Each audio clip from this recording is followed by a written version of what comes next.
Soupe de moule à la crème safranée. Bonjour les amis, comment allez-vous? Chez nous c'est magnifique, en pleine préparation des fêtes et bien sûr nous testons des recettes. Alors cette soupe de moule, c'est quelque chose que je n'ai pas cuisiné depuis très longtemps et dont on avait envie, Jean-Noël et moi, donc voilà, on a décidé de refaire cette recette. Il va venir m'aider parce que ça demande pas mal de travail. Alors, je vais vous expliquer évidemment tout ce qu'on a fait déjà, parce qu'on a déjà commencé bien sûr. Alors, pour une soupe de moule, il faut des moules. Et du coup, on en avait acheté 2 kilos, mais il faut s'attendre à ce qu'il y ait pas mal de déchets quand même, il y en a toujours inévitablement. Donc, petites astuces que je vais vous donner. Dans un premier temps, évidemment, les moules, il faut les laver, ça c'est clair. Et si vous en avez qui sont endommagés ou les coquilles ouvertes, il va falloir les jeter. Et sans remords, parce que ça veut dire vraiment qu'elles seraient toxiques. Donc, ne pas les consommer. Voilà, ça c'est la première chose. Donc, évidemment, il y aura quand même un peu de déchets. Voilà, ça arrive, c'est normal. Bon, ensuite... j'ai simplement mis mes moules qui avaient été donc lavés, qui étaient en bon état dans la casserole et j'ai mis un tout petit peu d'eau et simplement j'ai allumé donc pour pouvoir les faire s'ouvrir. Donc j'ai mis le couvercle et ça a pris 4 minutes, 4-5 minutes. Ça a été très bref. Une fois qu'elles sont ouvertes, eh bien on les a mises dans une grande passoire. Et là, ce que Jean-Noël est en train de faire, il est en train de les décortiquer. Donc, alors là, c'est facile. Une fois que les coquilles sont ouvertes, bon, laissez-les refroidir un peu, c'est pas la peine de se griller les doigts non plus. C'est simplement d'ouvrir la coquille et de sortir la moule. Il est important de ne pas les cuire trop longtemps pour qu'elles ne deviennent pas caoutchouteuses parce que ça serait très dommage. Voilà. Et là alors par contre on fait l'inverse. Si vous retrouvez une coquille fermée, et bien pareil là vous allez la jeter. Et encore une fois sans le moindre regret parce que ben voilà c'est pas la peine d'avoir mal au ventre ou une indigestion après. Voilà, ou d'être intoxiqué, hein, parce que ça pourrait vraiment être le cas. Donc, sans remords, si vous reste des coquilles fermées, eh bien, vous les jetez. Voilà. Et moi, de mon côté, eh bien, je fais revenir dans du beurre de l'oignon émincé, de l'ail émincé. Voilà, parce que j'avais vraiment envie de ces saveurs-là dans ma soupe. Donc, je laisse bien rissoler. J'ai vraiment envie que ça soit bien rissolé. Et j'ai déjà préparé de l'eau et du vin blanc qui vont me permettre de déglacer ensuite pour commencer ma soupe. Tout va bien? Oui, tout va bien. Ça va? Bon. Oui. Il n'y en a pas trop qui sont restés fermés? Il y en a une pour le moment. Une. Bon, alors c'est bon. C'est bon, on en aura quand même quelques-unes pour notre soupe. Voilà. Alors cette soupe, vous allez pouvoir la servir en entrée ou en plat principal. Ça, c'est vous qui voyez. Ça dépend aussi évidemment de la quantité.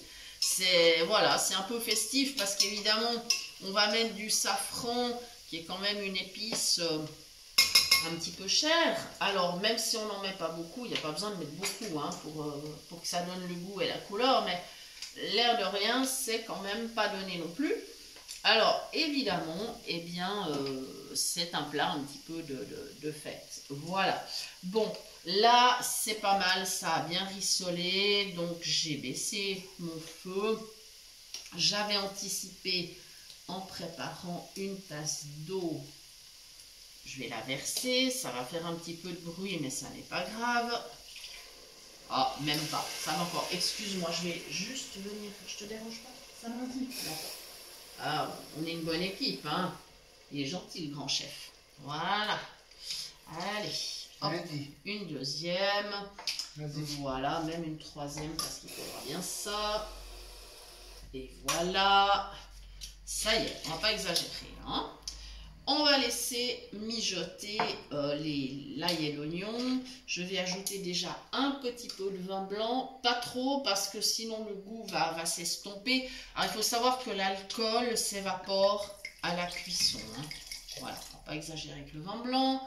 On en remettra tout à l'heure si nécessaire. Par contre, je peux déjà mettre mes assaisonnements. Alors, évidemment, bon, je vais mettre un bouillon. Il ne faut pas exagérer parce que les fruits de mer sont déjà bien salés. Hein. Il y a déjà un bon petit goût d'iode, donc c'est peut-être pas la peine non plus. Voilà. Donc je vais prendre un petit bouillon pour quand même donner du goût. Voilà. Hop. Voilà. Je vais le déballer tranquillement. Je mettrai l'emballage après à la poubelle. Hein. Comme ça, je te dérange pas. Voilà, ça se passe bien vers toi? Oui. Ça se passe bien. Bon. Elles sont faciles à décortiquer, Oui. enfin à sortir? Oui. C'est plus facile que les crevettes de l'autre jour. Pas difficile, hein? Voilà, exactement. Je vais mettre un petit peu de poivre. Voilà, j'ai mes petites baies. Sinon, vous pouvez utiliser le moulin. Hein, vous faites ce que vous voulez. Mais moi, j'aime bien mes petites baies de poivre quand ça mijote. Donc, voilà. Hop. Ça y est. Bah, j'en ai pas mis trop, hein. Allez, il y en a peut-être 6 ou 7, c'est pas... Voilà. Hop. Et puis évidemment, le safran. Voilà, qui va donner un goût très fin et une jolie couleur jaune. Voilà, surtout avec la crème, ça ressort bien. Voilà. Et après, alors, bien sûr, dans cette recette, il est possible d'ajouter, si vous souhaitez, d'autres petits légumes émincés finement. Par exemple, là, à l'approche des fêtes, bon, on a le poireau qui est vraiment de saison, qui est magnifique. Donc, il faudrait l'émincer finement et le mettre à ce moment-là, juste après avoir rissolé l'oignon et l'ail. Vous avez alors moins de saison, mais qu'on trouve quand même sur les rayons légumes, c'est de la courgette que vous pouvez émincer finement. Voilà, ça c'est aussi une possibilité. Si vous avez encore la chance d'avoir du persil, éventuellement vous pouvez en mettre, ou de la ciboulette. Voilà, donc ça c'est à vous de voir. Et puis même pourquoi pas une toute petite pointe de cayenne ou de paprika. Ça, c'est faisable aussi, ça donnera un tout petit peu de force. Voilà, faut pas exagérer par contre, parce que ce serait dommage. C'est pas grave, c'est nos petits loups. Voilà. Comme ceci. Voilà, et là, j'ai ajouté vraiment tout ce que je souhaitais. Dites, les loups, si vous pouviez vous calmer, vous seriez vraiment sympa. Oh, oh. Il y en a, ça y est, il y en a un sur la terrasse. Ah non, ils sont les deux dedans maintenant. Bon. Voilà. Voilà. De mon côté, est-ce que le safran s'est bien mélangé, chérie? Oui. Oui, ça va. Ok, super. Alors maintenant, je vais pouvoir couvrir et je vais poursuivre la cuisson jusqu'à ce que mes oignons et mon ail soient tendres. Quand ça sera le cas, alors on ajoutera au dernier moment les moules, la crème et on regardera s'il y a assez de liquide ou s'il faut rajouter un petit peu de vin blanc ou pas. Voilà, ça permettra de finaliser et là il faut servir immédiatement et ne pas laisser cuire trop longtemps. Hein. Sinon vraiment les fruits de mer après c'est caoutchouc, c'est pas bon. Donc voilà, on peut faire le choix de mixer. Ça, c'est comme on veut. Aujourd'hui, on ne va pas le faire, mais c'est évidemment faisable. Voilà, comme ceci. Et puis, si vous n'aimez pas le safran et que vous souhaitez remplacer le safran par une autre épice, comme par exemple du curry, ça sera fameux également, hein. Il n'y a vraiment pas de problème. Vous pouvez modifier la recette. Voilà, ce sera vraiment délicieux. Vous pouvez servir avec bien sûr du pain. Vous pouvez même servir avec du pain à l'ail. Enfin voilà, vous avez plein de possibilités. Ou alors si c'est une entrée, ben, après vous avez le plat principal qui suit. Voilà, pas de problème. Si vous avez un reste de riz, vous pouvez l'ajouter dans votre soupe. Pourquoi pas? Il n'y a vraiment pas de souci à le faire. Donc voilà, je crois qu'on a un peu fait le tour. Bien évidemment, c'est une recette sans gluten.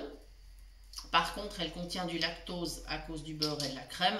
Mais vous pouvez évidemment remplacer ces produits si vous avez des allergies ou des intolérances au lactose. Vous pouvez bien sûr remplacer par, eh bien, à la place du beurre, une huile d'olive ou toute autre huile que vous aimeriez. Et la crème par une crème végétale, hein, type crème de soja ou autre. Il n'y a vraiment pas de souci à le faire. Je vous rappelle bien sûr que vous pouvez toujours nous retrouver également sur Facebook. La page porte le même nom que la chaîne, Cuisine Pratique pour les non-voyants. Vous pouvez nous retrouver sur le groupe WhatsApp Phoenix Cuisine Pratique. On nous accueillera très volontiers et c'est très convivial. Il y a beaucoup d'entraide.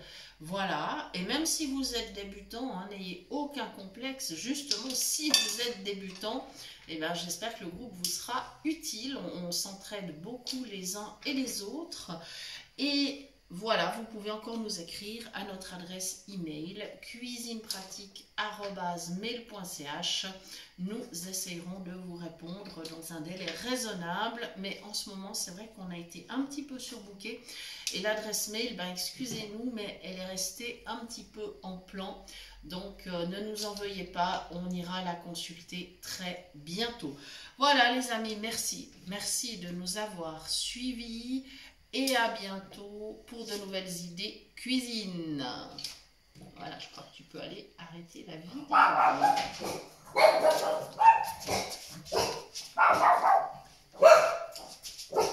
Voilà, c'est les lolos qui vous disent au revoir.